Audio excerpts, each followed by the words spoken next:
the example of how you live and what you do is a much more powerful message to them. Because my dad didn't talk a lot about business or money or family. He didn't preach about any of it, but he likewise was he was an attorney, but he didn't work for a firm. He had his own practice. He chose to have a smaller practice, which maybe gave him less security or status, I would say, than some of the other people who were attorneys in town and had big offices or big firms. And he had those opportunities, but he turned them down to be closer to home and be around and go to our plays and go to our games and all of that. But that was the message. The family is more important than status.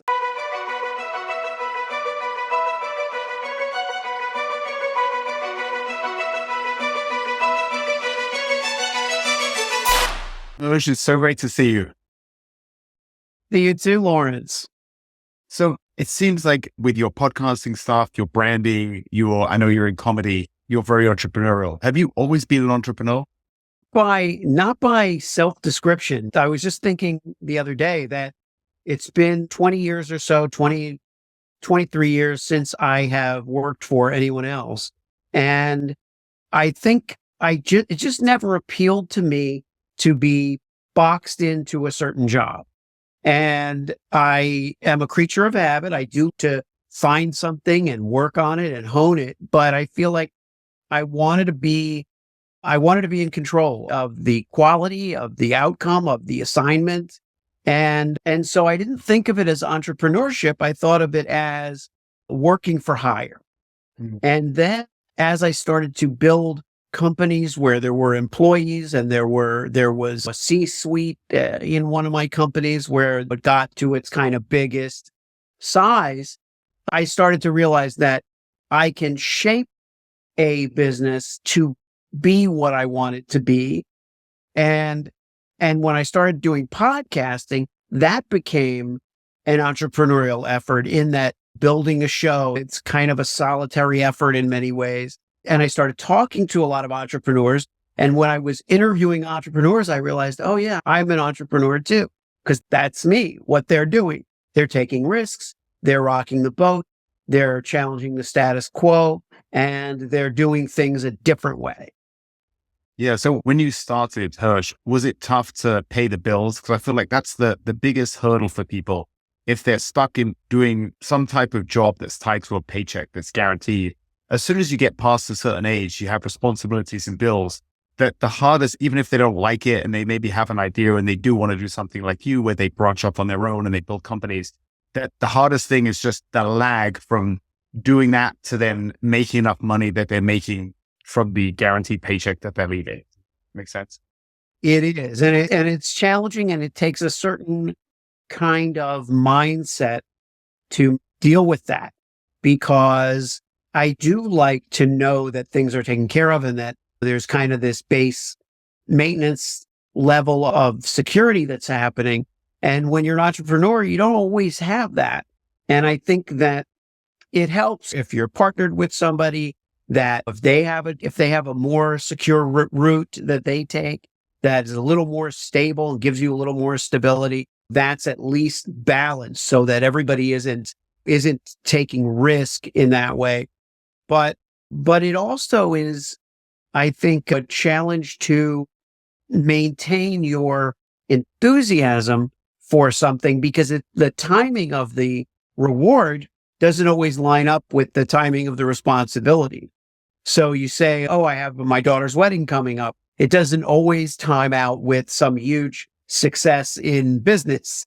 But I've had it happen both ways throughout. As we talked about, I have 5 kids and a granddaughter, and it's kind of been, I feel, the lesson that they learn about independence and choosing your path and not being afraid to kind of roll the dice sometimes is a more important lesson than the one that I might have shown them otherwise, which is play it safe, stay in your lane, don't go too big, don't push too hard, don't be too audacious, because that might hinder what they choose to do with their lives. Hirsch, I'm so glad you said that because if you're a grandparent, your kid's probably a little bit older now. My son is just turned 4 last week. And when I try and think about advice to give him, I don't like technology is making the world change so quickly. I can't even give him advice because I don't know what the future is going to be. So I know a lot of my wife and I are both immigrants to the US, and a lot of immigrant parents are like doctors and attorneys. They're the two things they want their kids to be. Well, I think ChatGPT is going to take over. They're going to put all the different laws and all the different case studies in there. And I had a friend tell me the other day he was paying for a lawyer for something, and he said, I got better advice just putting it in ChatGPT than I did from my attorney. And that's happening now. Imagine in a few years. So I can't give my son direction for, hey, this will be a good idea when he's a bit older for your career. But I can tell him what you just said, and that's to take smart risks and be resilient and be open to opportunities. So I'm really glad you said that. My pleasure. Yeah, well, it does bring to mind the idea that what I learned from my parents is that in a way, you don't tell your kids anything so much as show them.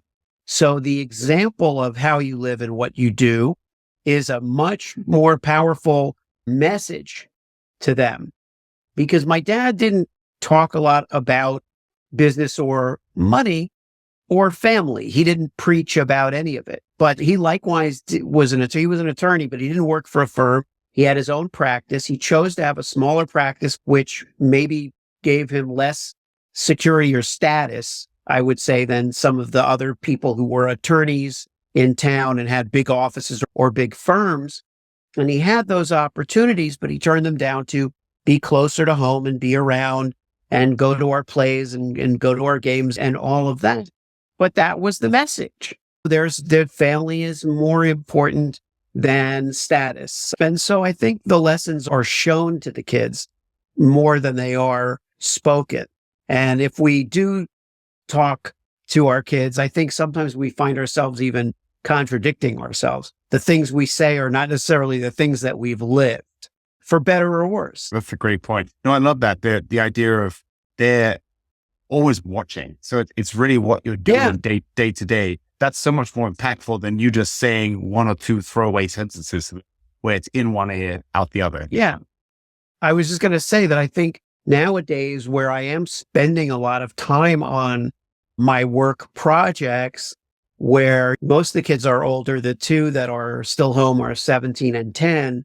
And sometimes I do realize, oh, you know what? I'm kind of disappearing into my work world, and I should make myself more available. Like I'm not sending the right message. I'm appearing worried. I'm appearing hurried and anxious and all that stuff. And that's not what I want them to see. So maybe I need to chill out a little bit. Thanks. It's great advice. When I remember reading when I became a new dad, I was older. So I was very insecure about the fact that I felt like I knew nothing about parenthood. So I was reading all this different stuff.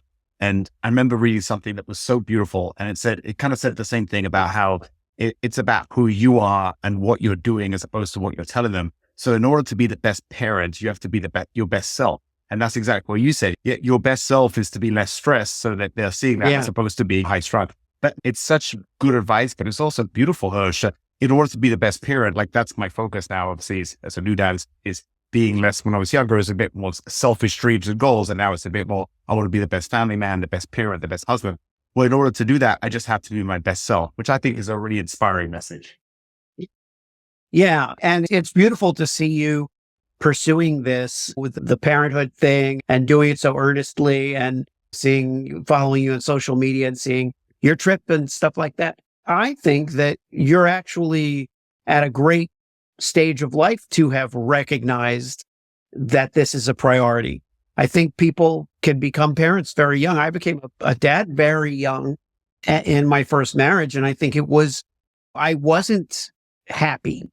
And so I think I wasn't setting a great example by being so overwhelmed. It all worked out. It worked out for everyone. But I think it's not the right example. Unhappiness is not the right example for anybody to set.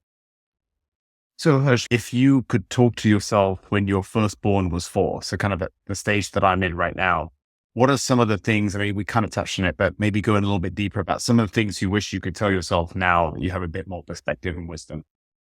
Would say the thing that I would tell myself when I didn't even know that I needed to hear it was love yourself. Go easy, go a little easy on yourself. Taking the whole parenting thing, not just focusing on that, but if I could go back to almost any stage in my young adulthood and say, You're awesome, you're great, just love yourself." Even if I didn't realize at the time I didn't. I don't think I did. I think it's just something that somehow seeped in. But that's the advice I would give is love yourself. That is such great advice, Coach. You just reminded me about 2 years ago, I was at a bachelor party. My friend was getting married and I was with a group of guys in Mexico. And I realized I had this epiphany one day. We're just out on this boat and I was on this little floaty at the back of the boat in the sun, just thinking about life. And I realized that for up until that point, I'd always thought if I can just achieve this and tick this box, then I'll be happy. And I realized that I can go through the rest of my life like that. And even if I wrote down on a piece of paper every single thing I could dream of to accomplish in the next 20 years, if I've got to wait till 20 years to go down the road to be happy that I've missed out on, I'm missing out on my life. It was that realization that if I could tell my younger self, it would be really, I know it's so hard, but enjoy all the different aspects wherever you are in life, whether if you're new in business and you're just, like you said earlier, where you're not really seeing the fruits of your labor, enjoy that grind and hustle, knowing that in a really weird way, when you're older, you're on the back of those periods where you're in the trenches grinding and you always look back with nostalgia and, oh, I miss those periods. So it doesn't matter where you are in life. Try to just enjoy where you are in that moment because once it's gone, and a lot of time we only realize that when we're too old to do much about it. Yeah, it's a very funny thing.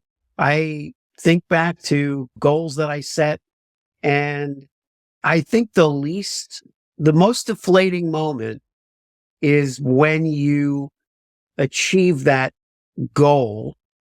And it's deflating because in the way you describe, you haven't put it in perspective. So it's deflating because you either feel like you're behind or if you're on time, even you're looking ahead to that next thing that you think is so important. So I remember that can't even remember why, but I wanted to get my first screen credit as a screenwriter on a produced movie because at that time, that's what I was pursuing. By the time I was 23, I felt like if I didn't do it by the time I was 23, it would be a failure. And I can't remember why. I don't know what that age. Well, it had something to do with Charlie Sheen, which is a whole funny other story because Charlie Sheen was supposed to do a movie that I had written. And because he was in kind of more of a party phase, that deal didn't get done. And then that movie never got made. And that would have been a big deal. But for whatever reason, fairly close in age, or he might have been a little older than me. But I looked at something, maybe he was 23 when he did Platoon. I don't know. But I was like, I got to get my first screen credit as a screenwriter when I'm 23. And I got it. I did get it. And all I remember thinking is like a moment of relief that I got it. Whew, I met that thing. Oh my gosh. Like anybody cared, like anybody was watching. And then anxiety over what was going to follow. Would it be successful enough? Would it be all I was trying to do at that time was get my rate up a little bit so that I would make a little more on screenplays that I was hired to write. They were small movies. They were not they're cult movies. They're like, but it was like this deflation of I did it, but that doesn't matter anymore. Mm-hmm. Now I need to do this, or now I need that to happen. So I think the specific the goal setting almost be great if we just cherished things when they happened and didn't even plan them, because most of the amazing milestones we'll hit won't have any planning that we'll have done the work. Like you say, we'll have toiled, we'll have sweat, we'll have gotten beat around, but we probably didn't pick that particular thing, but we'll go, oh my God, this is amazing. It's amazing that we did this. So true. Look, can we talk a little bit about, I know you're passionate about branding, and I feel like in my business in real estate, a lot of people know a lot of different real estate agents and everyone's trying to promote themselves now. Videos are a new thing. Everyone's trying to do videos. And I think that I'm so lucky that I found a niche in my business. I kind of fell into it. I have a background in finance, and my niche was working with investors. And I have a lot of friends in the real estate world that say to me, "You're so lucky you found your niche. Like, I don't really have a niche." And I think that's kind of the branding message is, how do you differentiate yourself in a world where it's such an attention seeking economy? Everyone's trying to vie for our attention, and there's all this content out there, and we're just trying to do the best we can. And it's just so funny that some people, I've got a friend who's a dentist and he's a good looking guy, but he's kind of a bit more introverted and shy. And all his friends were always telling him, "You got to do more videos. You're a good looking guy. You should be marketing your practice." And it's like, man, he wants to do dental work, but now he has to be a social media influencer to grow his business. It's so funny, the world that we live in, that all these people, it doesn't matter your industry. If you need clients for your business, you have to put yourself out there. Yeah. And meanwhile, the dentist that's the super great looking dentist who does a million videos about showing how good looking he is doesn't mean he's a good dentist. Yeah. He may be a lousy dentist. The guy who's shy, what I think is interesting is that the niche is not always a business niche. So it's not always, oh, I know X about this and that's my niche and I focus on people in that situation. That's one thing. That's great. But what really differentiates us is who we are, our DNA, our special sauce as human beings. So let's say that this shy dentist friend of yours, it happens to be very good looking, that his unassuming nature may be his superpower in that he puts people at ease, patients at ease. And if he were going to do something on social media, it could be, and sometimes humor is a good equalizer where it's like, this guy could be a supermodel, but instead he's your dentist. That kind of thing is really unique to him versus what the world thinks is important, which is that somebody good looking should be on camera. And so I counsel my clients when it comes to personal branding, which has now become my specialty as opposed to corporate branding, really dig into the things that are truly unique about you, because probably your niche, quote unquote, is the amalgamation of all that you are. It's the sum of your parts. It's not one angle. You're the angle. And that's challenging for people, especially in a world where they are so concerned about conformity sometimes, because what worked for the other person who has 1 million views or 100,000 likes or 100 clients, right? What works for that person may not work for you. That's why I'm a little dubious about so many coaches and gurus out there, because what worked for them to get them to $100 million may not work for you, you know? God, that's such a good point. And when you talk about conformity, you just reminded me of something. I remember having this conversation with a friend of mine about how, just the irony of it. When I was young, I wanted to be as average and just fit in with everyone in school for as average as you can be, up to I got to about 18, 19. And then like, hey, I want to be different. And so now as a father, it's like, I want my son to be unique and wonderful. And he is, of course, but every parent's going to say that about their kids. But it's like, I know that he's not going to want to be unique. He's going to want to fit in up until a certain age. So it's such a funny thing about life, that dichotomy between when you're young, you just want to be as average as you can and fit in. And then when you get to be an adult, then everyone wants to be exceptional. Maybe it's changing now with kids are doing it younger with social media and things. That's the way I was when I was young.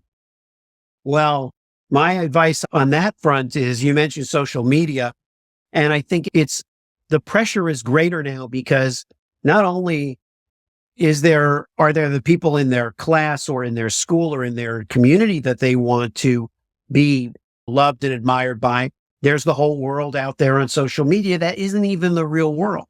Yes. And it's something to keep your eye on as your son is exposed to all this technology that you were talking about. I'm sure that I already don't know what I don't understand the technology I don't understand the language.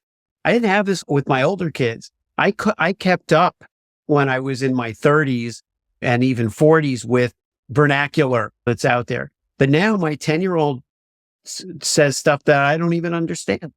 I don't even know what it means. It's made of words that I used to know, but I don't know what it is. And I think that we have to resign ourselves to the idea that we may not know the words, but if we know what the input is and what the values are that they're exposing themselves or we're letting them be exposed to on social media, that it is going to be important for us to even more so demonstrate the values that we want them to espouse, because that pressure to conform is going to be there, and conformity may even be an illusion. Yeah. I'm so glad you said that about the world out there on social media is not the real world. It's a very curated world of people always looking at their best. And all the metrics seem to be that kids today are far less happy than we were when we were kids. I guess you, with your oldest, I think you were saying you didn't really have these struggles. I'm sure it wasn't, the attraction to social media wasn't as big then than it is now. How did you deal with kids and technology? Because I feel like that's for parents today. I know with myself, that's my biggest struggle. It's just, it's so easy when you're tired and need something done to give him a screen, but it's also the worst thing. And I know how damaging it is to a young brain. Well, it's a great question because, Lawrence, there definitely is a point at which you kind of relinquish control to something else, right? Whether it's the TV or the iPad or whatever it might be, the phone. I think parental controls are important. That's really important. You shouldn't minimize the fact that we do have some control. And I think the importance, the significance of the devices, that's something that comes even before they get on it, right? They want the device because everybody has it. They want the access because everybody has it. They want Roblox because everybody has it. They want TikTok because everybody has it. So I think the very lesson of whatever, because my dad taught me this lesson about clothes. I was very clothes conscious and I wanted to have the things that other people had. And my dad would say to me, just because they have it doesn't make it great. Just because something is wildly expensive doesn't make it quality, doesn't mean that it has quality. So you have to learn to make these discernments for yourself, just out of your self-respect, because following other people's habits do not necessarily mean that you're following them down something you're going to be happy about. And I think that's something to keep in mind, because that pressure, that pull, that tug will be there. It happens to us every day too, Lawrence, on social. We're seeing a lot of things that we're cultivating subconsciously that are probably not what we need to see right now. God, that is such a good point. That's one thing I noticed. We left Chicago 2 years ago and I'm in Northwest Indiana and I live in the country. Everyone has a few acres and I'm surrounded by farmland. It's a very different world. And I feel like just being in my environment now, I care so much less about people around me, but it's very difficult when you're in a city not to think about that. Like you said, get influenced by the people around you, that keeping up with the Joneses mentality that definitely doesn't lead to happiness. Yeah. We're not that far away from each other because I'm in Iowa City. So California for some reason. That's right. Well, that's where I was from, but Okay. we're both in the Midwest. So we should connect in person. Oh, I'd love that. And listen, I know you have a call, so you got to run, but this has been so fun. And Hersh, like every time I talk to you, I always think I can't wait for the next time. So I really appreciate you and thank you for the parenting wisdom. I'm definitely I'm going to re-listen to this and really try to just be happy with what I have and enjoy every day. Because I think that's my hardest struggle, is just being in the moment. We're so distracted or always thinking about the future, just trying to slow it down and just be present. Yeah. Well, I'll give you the same advice I should have given myself, which is love yourself. Yeah. Love yourself. You're doing great. And I can't wait to talk to you again too, Lawrence. Oh, I appreciate you, Hersh. Thank you so much.